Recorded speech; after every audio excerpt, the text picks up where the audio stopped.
favorite Sundays to preach because we're through with all the stuff of Christmas. We've bought the presents, we've had the parties, we've given the presents, and now we can get serious about Christmas. Now we can grapple with what this means, particularly with this gospel. Where's the baby? Where are the angels? Where are the shepherds? Where's all that stuff that we know and we hear about at Christmas? John doesn't go there. John's gospel is the youngest of our gospels. It was written almost 100 years after Jesus walked this planet. So there's been lots of time for conversation and for stories to be handed down from generation to generation. Some decisions have been made about Jesus, and was Jesus human? Was Jesus God? Was Jesus both? How do we do that? I don't know how to make that work. I don't care. It's still the way it is. All those kinds of things. And so now, John is taking the big picture. And I don't mean like the big picture. I mean the big picture. He starts out really subtly. In the beginning, and we're not talking like beginning of 2016. We're not talking beginning of Advent and the church year. We're talking the beginning. Capital T, capital B, beginning. Like, where did everything come from? Kind of beginning. And in that beginning, John says, Jesus was there. Jesus was with God, and Jesus was God. Now, in my finite little brain, those two things don't go together very easily. To be with and to be at the same time? Really? Okay. And John just keeps adding to that. Did you notice how many sentences in that passage have verbs that mix tenses? Was and is in the same sentence. Now my little teacher heart is like, got her red pencil out and she's circling things, right? But John, God bless him, John leaves it that way because that's the way it is. And he's doing the best he can to say God is bigger and more confusing and more complex than we will ever be able to understand. And maybe sort of that's part of why Jesus came, was to take on our finitude and our limitations so we could kind of grok Jesus on our terms. Didn't make it any less confusing, I think, but it was a start, right? So, how do we get serious about Christmas? How do we take this gospel with its capital M kind of mystery and take it out those doors when we leave this morning and take it with us Monday through Saturday until we come back again for a refill? Well, I'm an old teacher. You can take that as you will. But I have show and tell this morning. And the first thing is a listen. This is a poem by Howard Thurman, and I need to step over here and tell you a little backstory, kind of a Paul Harvey, the rest of the story thing. I spent about 15 years running as hard and as fast as I knew how to avoid considering the possibility that I might sort of kind of maybe think about being ordained. I did everything in the church that was possible. I sang in the choir, I played in the bell choir, I helped with Sunday school, I helped arrange the inquirers class, I even trained to be a verger, so I knew all the parts of the liturgy, and I remember the little candle for the lighting in the choir at Easter Vigil, and all that stuff. And finally, I gave up running and thought, okay, I will start exploring this. Only by the time I did that, I was out with a partner. And the bishop categorically said, no, I will not ordain you.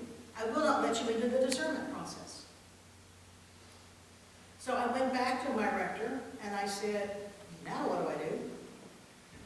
And we talked at some length, and he went back with me to the bishop so that I could say to the bishop, Bishop, I am not here to argue with you. I understand that you're the bishop and you make those decisions, and that's how this church works. And I have chosen to stay in this church. However, I have been in conversation with my rector, and we both feel I should go on to seminary so that in the day it becomes possible for me to consider ordination, I'm ready. There are 3 seminaries here in Atlanta that I would be pleased to attend. I would like your input as to which one you think would be the best for me to go to. And he said, you'll love this part, he said, you should go to Kendall, which is the seminary at Emory University, because that's where the Episcopal program is. I found that a little confusing. So I went to Kendall. In the fall of 1995, I set foot on campus to start my seminary education. The second semester I was there, I signed up for a class in Howard Thurman. Howard Thurman is my hero. I'll just tell you that right now. I got to class, I watched a video. Howard Thurman is an African-American man who grew up in segregated Florida. He had to explain to his daughters why they couldn't go play on those swings because they were just for the white kids. He was a poet, a philosopher, a theologian, an amazing minister. He was a visionary extraordinary. And he could speak honestly and forthrightly about being disenfranchised without being hateful or bitter or guilt-inducing. He got people to listen. And so when I watched a video of him the first day in class, I thought, holy cow, there's my mentor. This is a man who understands about barriers that shouldn't be barriers and the struggle I'm going through to get ordained. And I was like on fire. And then I found out he was dead. I was so annoyed because I needed him. Almost all of his books. And I've read about 90% of them. The philosophy trips me up. This is a poem by Howard Thurman. It's called The Work of Christmas.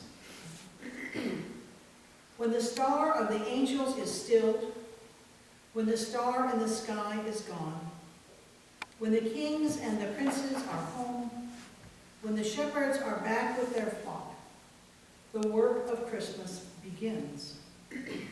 To find the lost, to heal the broken, to feed the hungry, to release the prisoner, to rebuild the nations, to bring peace among brothers, to make music in the heart. I love Howard Thurman. Now, that's a little more specific. That's a little more detailed about how we go out of here and do Christmas. But this year, I was privileged to find a cartoon on my Facebook page which has become seminal for me in my consideration of Christmas. Christmas Eve, Bob spoke about Jesus as an icon through which we look and see God. Icons are written, and very often written on wood, and they are an image whose goal is for you to see through it to something bigger and more majestic and more mysterious and more of God than even what this icon portrays. This has become my Christmas icon that I share with you. It's written, drawn by a man named Everett Patterson, who is a comic book artist and illustrator. He lives in Portland. I wrote to him and asked permission to make copies, and he didn't write back. And unfortunately, I had a moment of great moral fortitude and said, I won't make copies if you don't write back, and so now I can't.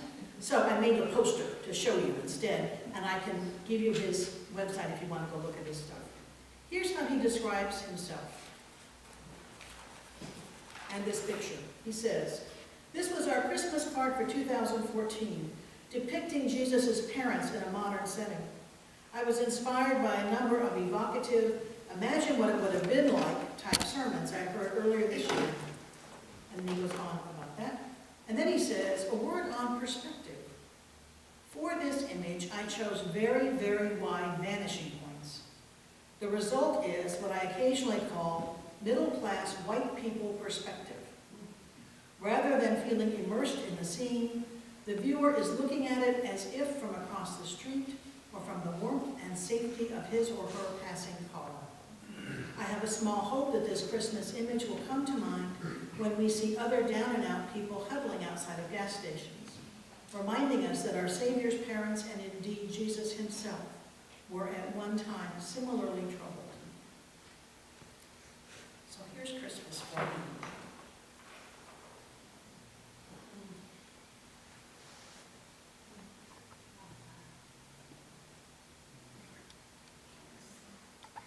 The image itself just knocks my socks off. But there are so many little details that make it fun as well as evocative. There are the little auras around their heads like you would expect to see in an icon. One of them says beef jerky, one says save money. Except it's drawn in a way that looks like it says Ave Maria. The hotel sign says Dave's City Motel, Jerusalem, city of David. Right? On the little billboard, of course it says no vacancy, you would expect that. And on the billboard it says free HBO, and then it says, it's supposed to say new manager. Only the A has fallen off the sign, so now it says new manger. Okay? It goes on and on. Mary's sweatshirt says Nazareth High School. Jose's shirt has his name on it in case you couldn't get it, right? Here's a little poster that's stuck in there that says Gloria. In the newspaper down the street, it says Shepherd's Watches, and there's a picture of watches for sale. And then it has Glad bags and Tide detergent. So you've got Glad Tide. You've got Good News up here, which is everything, a candy bar. And you have the Wiseman cigarettes up there in the corner. It's just so thorough and complete and creative. But the power for me is this couple. We've all seen people like this, right? This is my icon. This is what makes me confront my own racism, my own classism, my own judgment of people that I see that are down and out. My racism, my own judgment. This is my work for Christmas. This is what I need to work on to be a better follower of God, so that I can practice the kind of incarnate love that Jesus came to demonstrate for us. I hope, I pray, that the next time I'm in a car at a safe distance, like this picture, I have the guts to get out and say, do you need help? Can I help somehow? Because that's what I think Christmas is about. It's really not about the presents and the tree and the parties. It's about taking that baby seriously. It's about living the life that baby calls us to. And in a world as fraught as the one we are living in right now, it's very easy to feel like it's too late to do that. But that's when we circle back around to the Gospel of John, who reminds us that the light has come into the world, not by us, but through the incarnation of Jesus the Christ. And John goes on to remind us that that light has never, ever gone out, and never, ever will. Ever. Ever. We have only to follow it and to claim its power and its grace.